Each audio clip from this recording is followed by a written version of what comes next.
इस मामले में शरद पवार की मुश्किल ज्यादा है, क्योंकि चुनाव से पहले पार्टी टूट गई, परिवार बिखर गया। महाराष्ट्र में आज वोटिंग टर्नआउट काफी कम रहा। आज महाराष्ट्र की 13 सीटों पर 5 बजे तक करीब 48% पोलिंग हुई।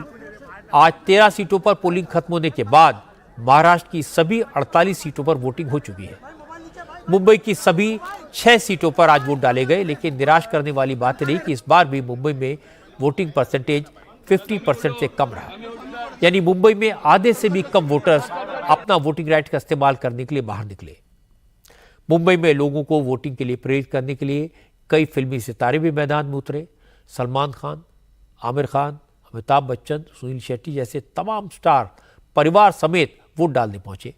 लोगों से पोलिंग बूथ तक जाने की अपील की, लेकिन इसका ठाणे इलाके में कई पोलिंग बूथ पर वोटिंग मशीन खराब हो गई। हालांकि मशीनों को तुरंत रिप्लेस किया गया। चुनाव आयोग ने वोटिंग का टाइम 1 घंटे बढ़ा भी दिया।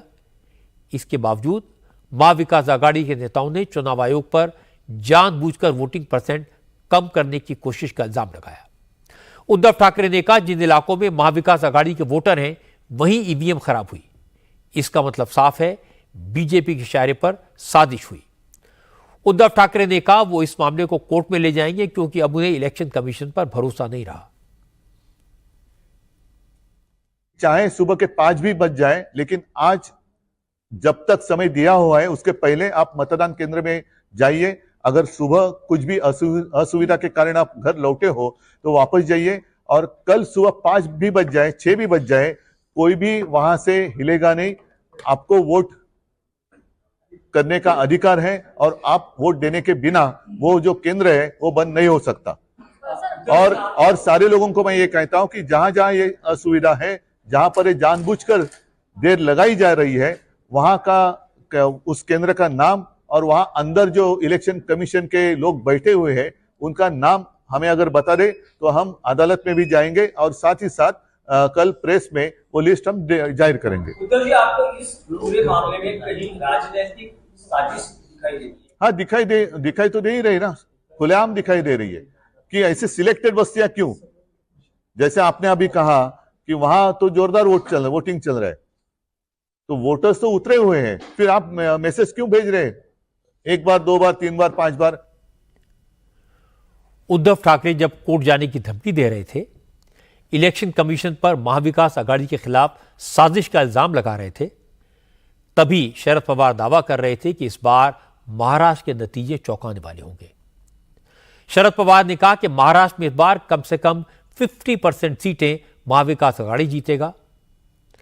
मैं आपको याद दिला दूं कि पिछले इलेक्शन में महाराष्ट्र की 48 सीटों में से 42 सीटें एनडीए ने जीती थी।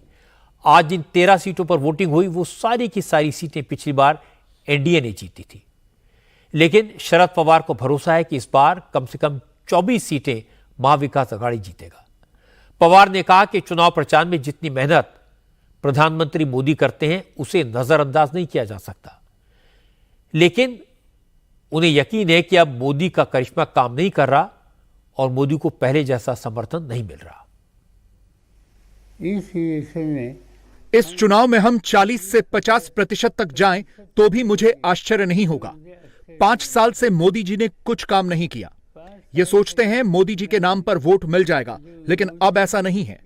यह बात सही है कि चुनाव प्रचार में मोदी सबसे ज्यादा मेहनत करने वाले नेता हैं, इसे नजरअंदाज नहीं किया जा सकता। लेकिन 5 साल पहले उनकी जो इमेज थी, उनको जो समर्थन था, आज बिल्कुल नहीं है।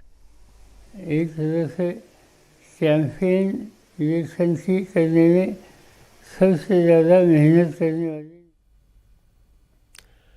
अगर 1 मिनट के लिए शरद पवार की बात मान भी ली जाए कि मोदी की लोकप्रियता कम हुई है, तो पवार साहब ये तो बता दें कि किसकी लोकप्रियता बढ़ी है।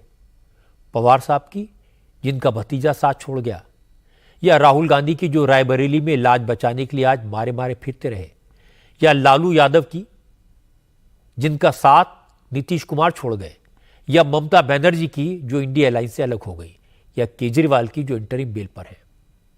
ये कहना बहुत आसान है कि मोदी की लोकप्रियता कम हो गई, मोदी को पहले जैसा समर्थन नहीं मिल रहा, लेकिन ये बताना उतना ही मुश्किल है कि आखिर समर्थन किसको मिल रहा है, लोकप्रियता किसकी बढ़ी है। सच तो यह है कि पवार साहब भी जानते हैं मोदी की मेहनत के आगे सब बेरंग हैं।